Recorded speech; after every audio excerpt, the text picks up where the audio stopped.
Keeping the drama out of your podcast actors' contracts. How to protect and keep your audio drama podcast legal. Actors Contracts Edition.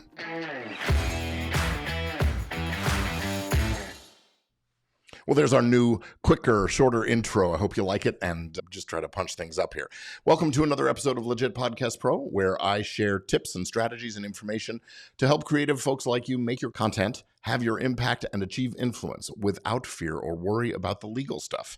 I'm your host, Gordon Firemark, the podcast lawyer, and this week we are continuing our series of episodes about how to protect and keep your audio drama, narrative fiction, or other scripted type podcast legal. And in this episode, I'm going to be explaining the why, the what, and the how of your actor's contract. But before I get started with that, I just want to invite you to my free workshop coming up. It's called Business and Legal Fundamentals for Podcast Growth and Profit. And listen, I only do this workshop a few times each year, and you don't want to miss it. If you're serious about podcasting and about doing things the smart, safe, profitable way, join me for the next workshop coming up very soon, June 5th, if you're listening to this in real time. So register now over at event.podcastlaw.net. Okay, so you're doing an audio drama kind of a podcast. And this genre is a bit different than many of the others where, you're just having a host or a couple of co-hosts or a guest or something like that. When you're doing audio drama or any kind of narrative project, that means having actors performing, and then other people are involved to help out with the production, editing, design, directing the project, and so forth. And listen, I just want to emphasize how important it is to have a contract with each person involved in a production for reasons that I'll get into here in just a few seconds. So today we're talking about the actors. These are your frontline troops, the most visible people involved with a dramatic podcast, right? And well, like the other situations where you have people on mic for your podcast, you need their consent for a whole bunch of things. To record their voice and performance, to use their name and their performance in connection with this dramatic show, and you need their consent to edit their performances and to publish and distribute the performance. And you might think, yeah, that's all implicit when they show up to record, isn't it? Well, not really. I mean, how much, how little, or how long? What are you allowed and not allowed to do with their performances? Can you use it commercially? What if you get a TV project deal or it turns into a movie project or something else out of the podcast? An implicit agreement to show up and record really just ends there.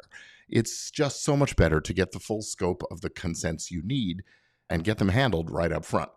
And listen, like any creative endeavor, people who are not your employees, that is not under contract, and who create original contributions to a creative project, well, things like their interpretations that the actors do, they are the owners of those things, unless you have a contract between the actor and the producer that says the producer owns the results and proceeds of their efforts. You need that work made for hire in writing. Otherwise, you might not be able to do anything with the show once it's finished, or worse, that actor comes back later and demands that it get taken down, or they demand more money or money at all. There are a bunch of other possible problems. And not having full ownership and or control of the project, well, that can be a real problem. So you really, really, really want to have a written contract. So what I thought I'd do now is break down a model or a template of an actor's contract for you. Now, this is from the form we have available over at podcastlawforms.com. And as I'm publishing this series, I'm going to have all of the forms I'm talking about available to you there, so you never have to guess what to include in your contracts. You can just get it from us and you'll have what you need. So here's what goes into an actor's contract. First off, there's the actual engagement. What are they agreeing to? What role are they going to perform? When are they performing it? How many episodes is it? How many days of work is it? And what if it's a series? You need them to be available for multiple episodes, so you need them to promise that they will be. So you don't have to recast things halfway through. So you want some options. Maybe you're doing a pilot and then there's an option for a season's worth. And then what if there's season 2 and 3? What about ads? Are they going to record some spots for you? Those kinds of things. What about promotional? All right. Well, look, exclusivity is another clause you need to think about, and that won't necessarily matter for everyone in a podcast, but you might want that actor to hold themselves available to you and not do other competitive shows, or at least not to take other work that'll interfere with finishing what they need to do for you in a season or in a timely way. You also need representations and warranties. You want them to promise that they're free to do the show, they're not prevented by any other commitments from doing it, and that they're only going to do original material. They're not going to bring any outside stuff. And no hidden endorsements or paid mentions in the show. They can't, there's FCC and SEC rules about endorsements and paid ads and things like that. Now, the next big clause, of course, and this is the obvious one, is really compensation. After all, acting is work, and actors should get paid. But I know often shows don't have a budget up front. So you need to address this somehow. Are they going to get paid something later? When? Under what circumstances? Is it a fixed amount per episode or some kind of a profit-sharing arrangement? You can't just ignore it. You can't just say, they're doing it for free, they're volunteering. There's rules about minimum wage and things like that. So you really do need to address this and put it in writing. And I work with a lot of folks. I can help you figure out a good strategy. Sometimes it depends what state you or the actors are in and those kinds of things, but it is doable to find deferred or profit-sharing kinds of arrangements to work for these kinds of situations. You also need to address expenses. What if the actor has to travel, or they need to go to a studio and maybe they need to stay overnight, maybe not, maybe, whatever. Are you going to pay for meals while they're at a recording day? Those kinds of things, or, is there reimbursement or those kind of, who's going to pay for things? You also need the permission, as I said earlier, to use their name and likeness. What's allowed and what's not? Can you use their name in promotional material and ads? Can you put artwork together with their face on it to promote them and so on? And next is the credit. How are the actors going to be credited? And be very specific and detailed about this so there are no later challenges and disputes and finger pointing and that kind of thing. And then, do what you promise. That's what contracts are all about. Number 9, the clause that I want to bring to your attention is the rights, those results and proceeds, that ownership stuff I was talking about, that work made for hire language that says everything they do under the contract belongs to you, the producer, the production. That's important, even if it's a collaborative, what we call a company created work, where everybody involved is a co-owner. You still need to make the company the owner of that material. Okay. And confidentiality.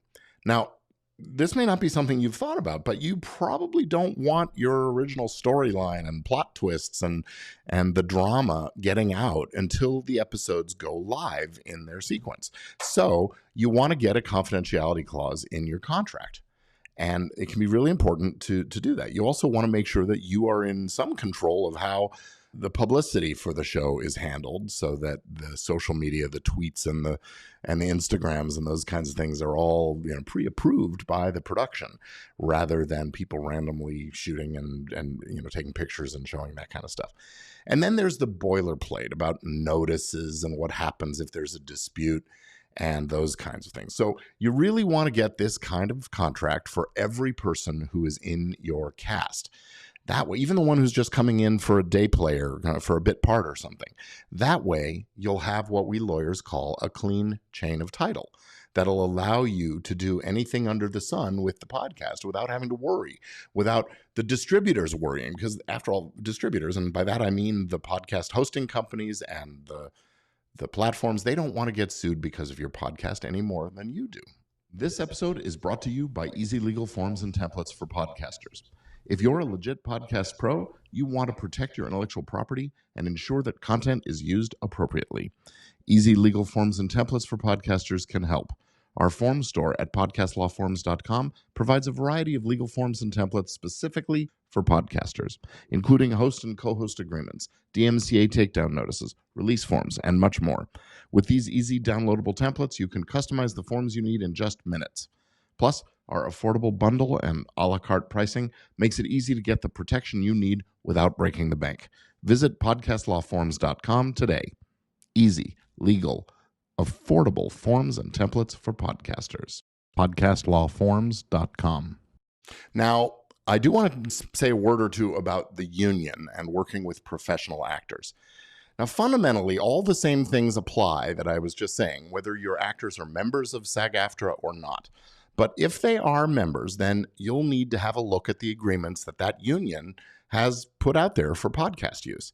Now, as of this moment, those contracts aren't just downloadable online. You have to ask the union to send them to you. But I'm led to believe that's going to change before too long. But they have two different contracts that you should be aware of. One they call the independent agreement, and the other is the micro monetized podcast agreement. That micro is for very small shows, things that aren't making much if any money, under about $10,000, I believe. And the compensation terms in these agreements are very flexible. You can negotiate almost anything, and you negotiate it directly with the actor, and there are no contributions to the benefit plans required. And so it's pretty good for the small shows.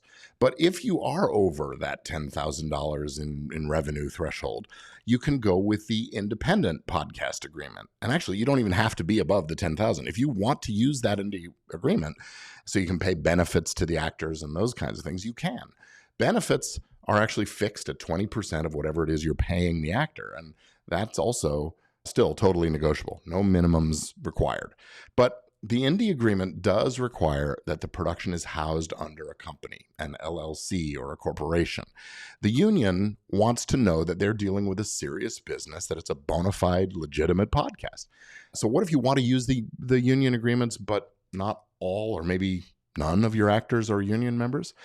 That's actually cool too. You can use the union agreements. In fact, these podcast agreements provide an alternative path to membership for actors who want to become members of the union. So this could actually be a really cool stepping stone for those kinds of folks, as long as what they're doing is really a podcast meant for podcasting and not just a way to get in. But both agreements do require some vetting of the producer. The union's looking out for its members, so they're going to verify that you are really a podcast and not something that really should be under some other agreement. And they really want to know a bit about your finances and the content of the show and those kinds of things. Oh, and these contracts are meant for audio first podcasts, not full-blown video productions. Incidental video that's not staged or heavily edited, that's okay. And exhibition of the recording sessions is, if you're just having everybody in the room and you got cameras pointed, that's cool too. And you just need to do a little bit of reporting to the union when you're done with the episodes. I think it's not every week after, or within 10 days after recording, you have to file a quickie report. And you can find out more about all this at SAG-AFTRA. Go on over to their website. They've got FAQ documents on the site at sagaftra.org/podcasts. So there you have it, podcast actor contracts, both the union and the non-union variety. But I hope your takeaway here is that whether you decide to go union or non-union, it's really good for everyone to get clear expectations, rights, ownership, compensation, benefits, those kinds of things laid out in a written contract before you invest all your time and resources and money in making your production, because after all, you want to be able to use it when you're done. Now, don't forget to register for my free virtual workshop, Business and Legal Fundamentals for Podcast Growth and Profit. It's coming up very, very soon. Visit event.podcastlaw.net right now and register. And that's it for this episode. I'm Gordon Firemark, the podcast lawyer, and I will get back to you very, very soon again when we'll be talking about the writer deals for scripted podcasts. And that's it for today. Take care. I'll see you again real soon.